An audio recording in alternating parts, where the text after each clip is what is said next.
भैया आशीर्वाद दीजिए। अरे ये बहन क्या कर रही है? तुझे पता है ना हमारे में पेड़ नहीं छूटते।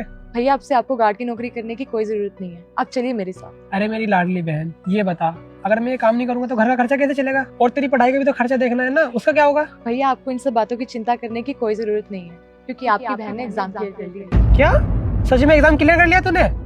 जी भैया, IAS ऑफिसर बन गई है आपकी बहन। वाह बहन, तूने माँ बाप का सर गर्व से ऊंचा कर दिया। बहन हो तो तेरे जैसी हो। सच बताऊं तो भैया मैंने आपको दिन रात मेहनत करते हुए देखा है, कैसे आप पूरे दिन काम करते थे, इवन ओवर टाइम भी करते थे, 2 घंटे सोते थे सिर्फ, वो भी सिर्फ किस लिए? ताकि आप मेरी बुक्स ला सको। अब भैया अगर आपने मेरे लिए इतना कुछ किया है, मुझे पढ़ाया है, लिखाया है, तो मेरा भी तो कोई फर्ज बनता है ना। अब जब मैं कुछ बन गई हूँ तो आपको इस साल में कैसे छोड़ सकती हूँ? लेकिन अब मैं आपको साफ कह रही हूँ, आपको ये काम करने की कोई जरूरत नहीं है। अब आप घर चलिए, जो काम करना है वो मैं खुद कर लूंगी। अरे बहन, तू ये क्या कह रही है? मुझे ये नौकरी करने दे। यहाँ के मालिक जो है ना, मैं उनका बड़ा वफादार हूँ। और वैसे भी जो कुछ तू बनी है ना, वो सब इन्हीं की मेहरबानी है। और अगर इन्होंने टाइम पे पैसा ना दिया होता ना, तो आज तू IAS ना बन पाती। नहीं भैया, अब मैं आपकी कोई बात नहीं मानूंगी। आपने भी तो जबरदस्ती मुझे कोचिंग दिलाई, मुझे इतना पढ़ाया लिखाया, और आज जब मैं कुछ बन गई हूँ तो आपको मेरी बात माननी पड़ेगी। उस टाइम पर मैंने आपकी बात मानी, आज आप मेरी बात मान लो। और वैसे भी आपकी बहन IAS ऑफिसर बन गई है।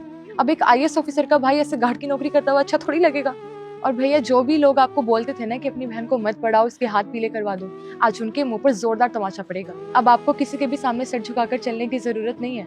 अब जब भी आप मेरे साथ चलेंगे तो लोग आपके सामने सर झुकाएंगे। वाह बहन, मेरी खुशी का ठिकाना नहीं रहा। अगर मेरा बस चले ना, ढोल नगाड़ों के साथ सबको बताऊं कि मेरी बहन IAS ऑफिसर बनी है।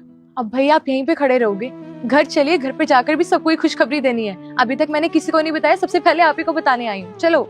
1 मिनट रुक बहन, अगर मैं बिना बताए यहाँ से चला गया ना, तो मेरे मालिक मुझ पर गुस्सा करेंगे। और वैसे भी मैं इतने सालों से यहाँ काम कर रहा हूँ, बिना बताए चला गया तो अच्छा नहीं लगेगा ना। तू बस 1 मिनट दे दे, साहब आते होंगे, फिर चलता हूँ तेरे साथ। अरे भैया, आप यहाँ पर सिक्योरिटी गार्ड हो, और एक सिक्योरिटी गार्ड के जाने पर किसी को क्या ही फर्क पड़ेगा? आप चले जाओगे तो आपकी जगह किसी और को रख लेंगे। आप चलो ना मेरे साथ। अरे नहीं नहीं, तू गलत समझ रही है, मेरे साहब बहुत अच्छे हैं। और राकेश नमस्ते साहब। कौन है ये? साहब ये मेरी बहन है, पढ़ लिख कर IAS ऑफिसर बन गई है, और मुझे कह रही है कि भैया अब आप यहाँ पे गाड़ी की नौकरी नहीं करोगे। बस मैं इसे वही समझा रहा था कि साहब को एक बार बोल दूं, फिर चलता हूँ तुम्हारे साथ। अब मेरी बहन चाहती है कि ये मैं नौकरी छोड़ दूं, तो इसलिए मैं नौकरी छोड़ रहा हूँ। क्या बात है राकेश, बधाई हो, कांग्रेचुलेशन आपको भी, आप एक IAS ऑफिसर बन गई। सच बताऊं तो राकेश ने बहुत ज़्यादा मेहनत की है, आपसे ज़्यादा तो मुझे लगता है आपके भाई ने आपके लिए मेहनत की है। दिन रात एक कर दिया था उसने, काम कर करके आपकी सारी बुक्स लेकर आना, हमेशा ओवर टाइम करना, और भी पता नहीं क्या क्या। अरे मैं तो चला जाता था, कई बार तो ये अपने घर तक भी नहीं जाता था। बेटा मैं संकट मोचन हनुमान हूँ, मैं तेरे सभी संकट दूर कर दूंगा। तू इस वीडियो को लाइक करके चैनल को सब्सक्राइब कर ले और कमेंट में जय श्री राम लिख दे।